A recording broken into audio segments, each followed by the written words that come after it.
जब भी आप कोई नया स्मार्टफ़ोन खरीदते हैं, तो आपके मन में कई सारे सवाल होते हैं।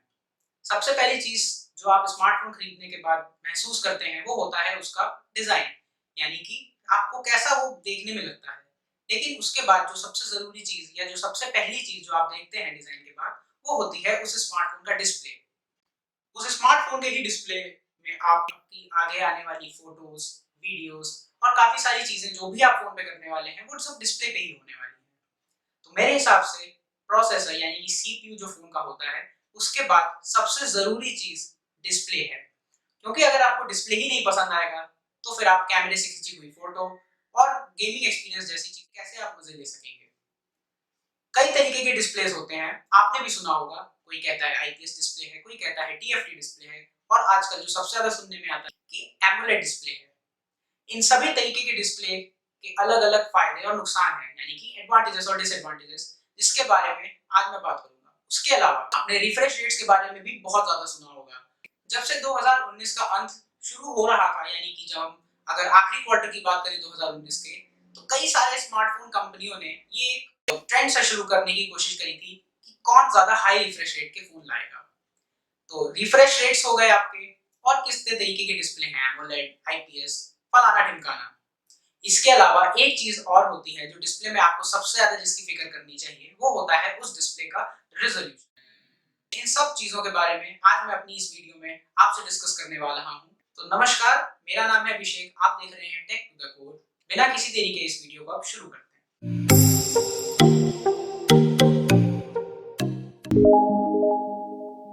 तो डिस्प्ले के टाइप्स में सबसे पहले मैं बताऊँगा आपको आईपीएस डिस्प्ले के बारे में। आईपीएस डिस्प्ले के बारे में आपने बहुत सुना होगा, क्योंकि सबसे ज़्यादा 10,000 से 15,000 रुपए के जो फ़ोन्स होते हैं, उसमें ज़्यादातर आईपीएस पैनल ही इस्तेमाल किया जाता है। आईपीएस पैनल का फुल फॉर्म है इन प्लेन स्विचिंग। अब इन प्लेन स्विचिंग मैं आपको आसान भाषा में समझाता हूँ। आईपीएस डिस्प्ले जो होते हैं, वो एलसीडी पे बेस्ड होते हैं। एलसीडी का मतलब है लिक्विड क्रिस्टल डिस्प्ले। इसमें क्या होता है कि एक व्हाइट कलर एमिट करने वाला एक पैनल होता है, व्हाइट लाइट जो हमेशा एमिट करता रहता है हर टाइम। उस पूरे पैनल के सामने जब हम लोग लिक्विड के क्रिस्टल्स रखते हैं, जो कि ऑर्गेनिक मटेरियल के बने होते हैं, तो वो लाइट एमिट करते हैं अलग-अलग कलर्स की, और वो वही कलर्स हैं जो आप अपने डिस्प्ले पे देखते हो। अब आईपीएस डिस्प्ले सबसे ज़्यादा क्यों यूज़ होते हैं इन कम बजट के स्मार्टफ़ोन्स में? ऐसा इसलिए है क्योंकि इनका कॉस्ट काफ़ी हद तक कम होता है बाकी कॉम्पिटिशन से और इनकी क्वालिटी भी काफ़ी ठीक-ठाक रहती है। आईपीएस डिस्प्ले का जो सबसे बड़ा फ़ायदा है, वो ये है कि एक तो इसका दाम तो कम है ही, उसके अलावा इसकी जो पिक्चर क्वालिटी है, अगर वो अच्छी क्वालिटी की अगर स्क्रीन लगाई जाती है, तो काफ़ी हद तक आप लोगों को नेचुरल दिखाई देगी, यानी कि उसकी कलर्स काफ़ी हद तक अच्छे होते हैं, काफ़ी ज़्यादा आपको इम्प्रेसिव लगेंगे। उसके अलावा ये सूरज की सीधी रोशनी में भी काफ़ी ज़्यादा हद तक विज़िबल रहती है, यानी कि सूरज में अगर आप फ़ोन चलाते हैं, भरी धूप में चलाते हैं, तो आपको आईपीएस डिस्प्ले में देखने में दिक्कत नहीं होगी। आईपीएस डिस्प्ले के कई सारे डिसएडवांटेजेस भी हैं, यानी कि नुकसान भी हैं। उन नुकसान में से सबसे बड़ा जो उसका नुकसान है, वो ये है कि जब आप उसको साइड से देखते हैं, यानी कि आप अलग-अलग व्यूइंग एंगल से उसको आप देखेंगे, तो बहुत ज़्यादा बराबर कलर्स आपको नहीं दिखेंगे। कलर्स काफ़ी ज़्यादा धुले हुए नज़र आ सकते हैं, अगर अच्छी क्वालिटी का आईपीएस डिस्प्ले नहीं है। हालाँकि अब ये ऐसी दिक्कत ख़ास होती नहीं है, क्योंकि कंपनियों ने भी अपना डिस्प्ले का गेम काफ़ी इम्प्रूव कर दिया है और अब उस तरीके की घटिया क्वालिटी के आईपीएस डिस्प्लेस शायद ही आपको देखने को मिले। बट इन सब के बावजूद एक जो कमी आईपीएस डिस्प्ले की रह जाती है, वो ये है कि उसके डिस्प्लेस काफ़ी भारी हो जाते हैं वेट में। वो इसलिए है क्योंकि जब मैंने आपको बताया कि उसमें बैकलाइट लगी होती है, तो उस बैकलाइट का एक अपना वेट होता है। उसके अलावा जो उसके ऊपर हम डिस्प्ले की लेयर लगाते हैं, जो किसी भी रेज़ोल्यूशन की हो, उसका अलग भार होता है, जिसकी वजह से कुल मिला के आईपीएस डिस्प्ले वाले फ़ोन्स काफ़ी भारी और थोड़े से मोटे भी रह जाते हैं। तो ये हो गई बात आईपीएस डिस्प्लेस की। अब हम बात करते हैं एलसीडी के ही दूसरे तरीके की, जो है टीएफटी पैनल। अब टीएफटी पैनल्स का फुल फॉर्म होता है कि थिन फिल्म ट्रांजिस्टर।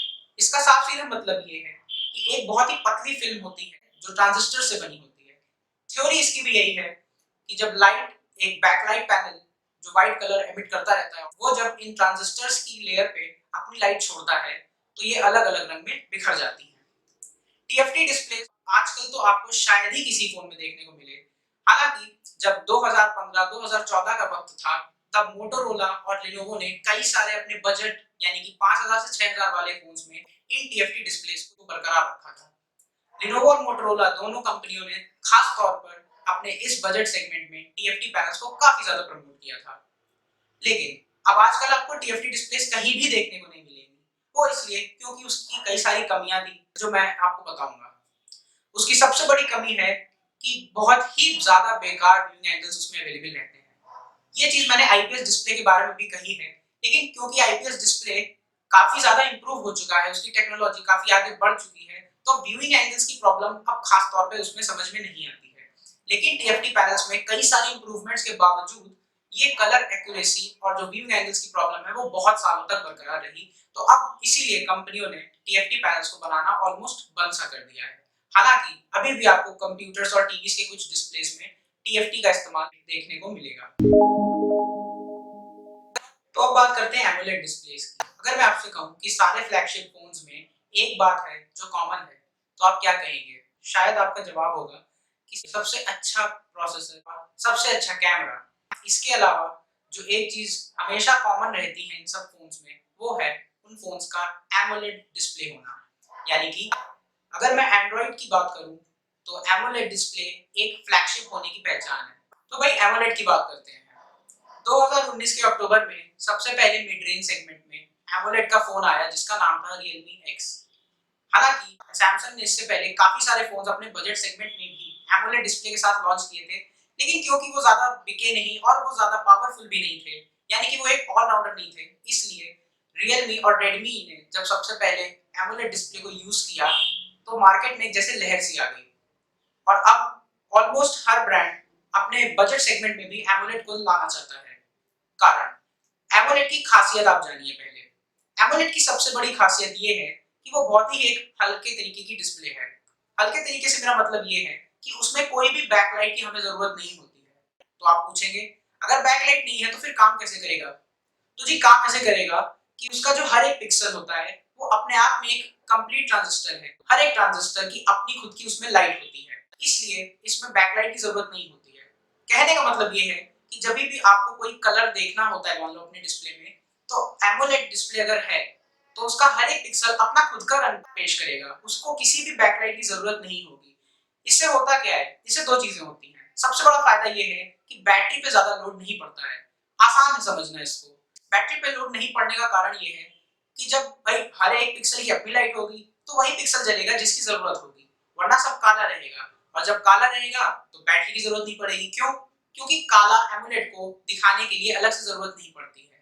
काले का मतलब ही यही है कि डिस्प्ले का वो ट्रांजिस्टर जल ही नहीं रहा है। तो बैटरी परफॉर्मेंस और उसकी कलर एक्यूरेसी, ये हो गए दो सबसे बड़े फायदे एमुलेट के। कलर एक्यूरेसी इसलिए क्योंकि ऐसा अक्सर देखा गया है कि जहां पे हम अगर लाइट नहीं जला रहे हैं तो वो पूरा काला हो गया, उसमें और ज्यादा ब्लैक करने की जरूरत नहीं है। यानी कि आपको एकदम ट्रू टू सोर्स कलर्स देखने को मिलते हैं एमोलेड डिस्प्लेस में।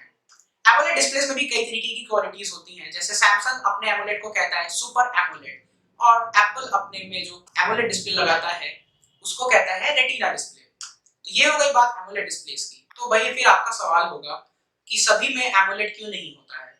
इसका सीधा सीधा कारण है एमोलेड टेक्नोलॉजी काफी महंगी है और सबसे पहले सैमसंग ने ही इसको डेवलप किया था, तो काफी सालों तक पेटेंट और कॉपीराइट की वजह से और भी ज्यादा महंगी होती थी। इवन आज भी ज्यादातर जो डिस्प्लेस कंपनी यूज करती है एमोलेड कह के, वो सैमसंग ही उनको प्रोवाइड करता है।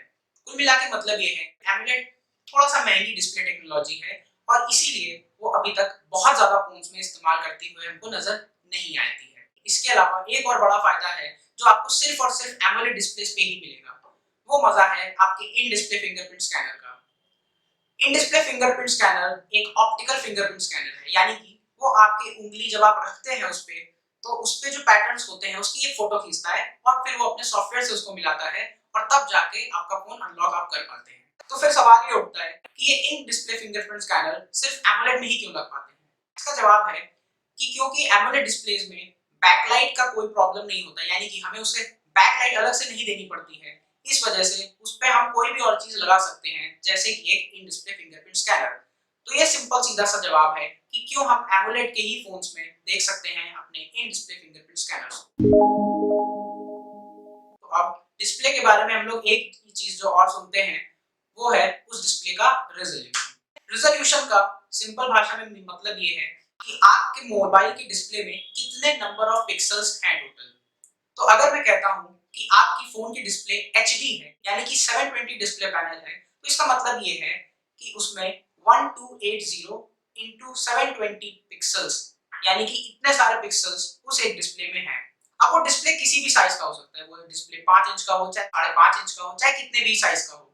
पिक्सल्स और रेजोल्यूशंस का उससे कोई लेना देना नहीं है।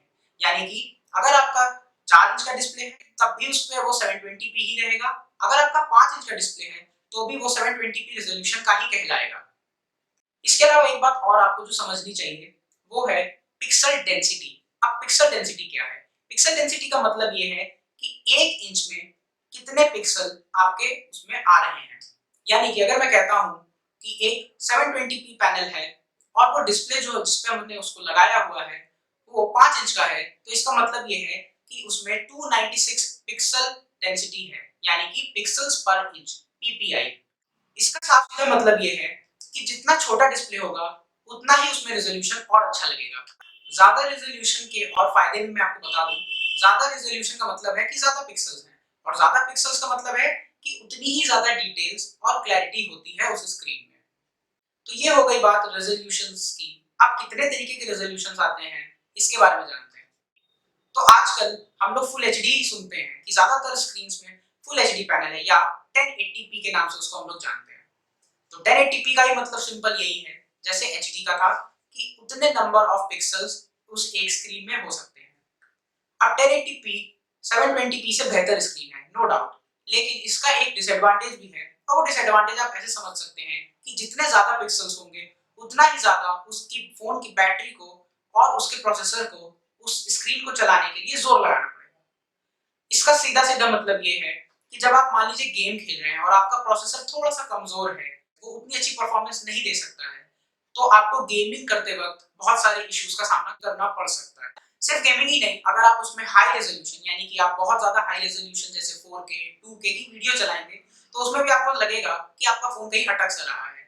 हालांकि आजकल फोन्स के प्रोसेसर्स इतने अच्छे होने लग गए हैं कि ये फर्क ज्यादा पड़ता नहीं है, लेकिन फिर भी बैटरी लाइफ पे तो इसका फर्क जरूर पड़ता है। बैटरी लाइफ पे फर्क पड़ने का भी रीजन यही है कि क्योंकि ज्यादा पिक्सल्स हैं, प्रोसेसर को ज्यादा दम लगानी पड़ रही है, तो सीधी सी बात है कि बैटरी परफॉर्मेंस पे भी उतना ही असर पड़ेगा। इसके बाद आते हैं 2K डिस्प्ले पे। देखिए फोन्स में आप डिस्प्ले कितने भी रेजोल्यूशन का लगा सकते हैं, हालांकि 2K डिस्प्लेस के फोन बहुत ज्यादा आपको फ्लैगशिप में भी नजर नहीं आएंगे। उसके अलावा आपको OnePlus, Redmi और Realme के ही फोन्स में ज्यादातर 2K का डिस्प्ले मिलेगा, वो भी बहुत ज्यादा दाम पे। हालांकि 2K डिस्प्ले का कुछ खास प्रैक्टिकल यूज नहीं है, लेकिन फिर भी ये एक मार्केटिंग गिमिक जरूर है। आपको बजट सेगमेंट में कोई भी डिस्प्ले ऐसा नहीं मिलेगा जिसमें 2K हो। मेरा मतलब ये है कि 1080p से ज्यादा हमें शायद जरूरत भी नहीं है फोन्स में, क्योंकि इतने छोटे डिस्प्ले में हम 2K का क्या ही करेंगे। तो ये तो बात रही रेजोल्यूशंस की। तो अब आपने शायद डिसाइड कर ही लिया होगा कि कौन सा रेजोल्यूशन आपके लिए ठीक रहेगा। आते हैं 2019 के अंत पे। 2019 के अंत से ही एक हाई रिफ्रेश रेट का आना शुरू हो गया है। अब हाई रिफ्रेश रेट क्या होता है? सबसे पहले तो मैं आपको ये बता देता हूँ। रिफ्रेश रेट का सीधा सीधा मीनिंग ये है कि 1 सेकंड में स्क्रीन किसी भी इमेज को कितनी बार रिफ्रेश कर रही है। यानी कि जो नॉर्मल हम लोग डिस्प्लेस में जनरली देखते हैं वो होती है एक 60 हर्ट्ज की डिस्प्ले। इसका मतलब ये है कि 1 सेकंड में वो स्क्रीन 60 बार यानी कि 60 टाइम्स वो अपनी इमेज को रिफ्रेश करती है। इससे हमें क्या फर्क पड़ता है? इससे हमें फर्क ये पड़ता है कि जब आप गेम खेलते हैं या आप बहुत ही ज्यादा हाई फ्रेम रेट की कोई वीडियो देखते हैं तो आपको वो स्मूथनेस अपनी डिस्प्ले में मक्खन जैसी लगेगी। लेकिन इसके साथ साथ एक बात और है कि कुछ गेम्स और दो चार ऐप्स को छोड़ के आज के समय में ज्यादातर ऐसी ऐप्स और गेम्स हैं जो कि 60 हर्ट्ज से ज्यादा के पैनल को सपोर्ट नहीं करती हैं। अब आप मार्केट में देख रहे होंगे कि 90 हर्ट्ज के डिस्प्ले बहुत ज्यादा है। ये काम सबसे पहले OnePlus ने अपने फोन 7 Pro के साथ शुरू किया था और अब बजट सेगमेंट में जैसे Poco X2 हो गया, वो 120 हर्ट्ज तक के डिस्प्ले भी ला चुका है। Realme ने भी अपनी 6 सीरीज के फोन 90 हर्ट्ज रिफ्रेश रेट के साथ मार्केट में उतारे हैं। रिफ्रेश रेट का सबसे ज्यादा फायदा आपको गेम खेलते वक्त समझ में आएगा। तो अब आप समझ गए होंगे कि रिफ्रेश रेट, रेजोल्यूशन और डिस्प्ले टाइप ये क्या होते हैं, और अब आप ये भी डिसाइड कर पा रहे होंगे कि आपको कौन सा डिस्प्ले लेना चाहिए। मेरी मानिए तो आपका ये पर्सनल प्रेफरेंस होना चाहिए कि आपको कौन सा डिस्प्ले लेना है। देखिए, अगर आप 15,000 तक के फ़ोन्स ले रहे हैं, तो मैं रिकमेंड करूँगा कि आप एमोलेड डिस्प्ले पे जाएँ, ना कि हाई रिफ्रेश रेट के पीछे जाएँ। क्योंकि बहुत ज़्यादा उम्मीद है कि जो प्रोसेसर आपके फ़ोन में है, वो उतने हाई रिफ्रेश रेट के गेम्स को अच्छे से शायद ना चला पाए। जैसे पोको X2 है, उसमें काफ़ी सारी ऐसी प्रॉब्लम्स कई यूज़र्स ने बताई हैं कि जब वो 120 हर्ट्ज़ पे अपने डिस्प्ले को चलाते हैं, तो उनको गेमिंग परफॉर्मेंस उतनी अच्छी समझ में नहीं आती है। हालाँकि देखने में वो तब भी अच्छा लगता है। तो इस वीडियो में मेरी तरफ से इतना ही। आप कौन-सा डिस्प्ले लेना पसंद करेंगे और आप कितने प्राइस पे हाई रिफ्रेश रेट के फ़ोन्स को लेंगे या किस रिज़ॉल्यूशन पे जाना चाहेंगे? ये सब आप मुझे ज़रूर बताएँ कमेंट सेक्शन में।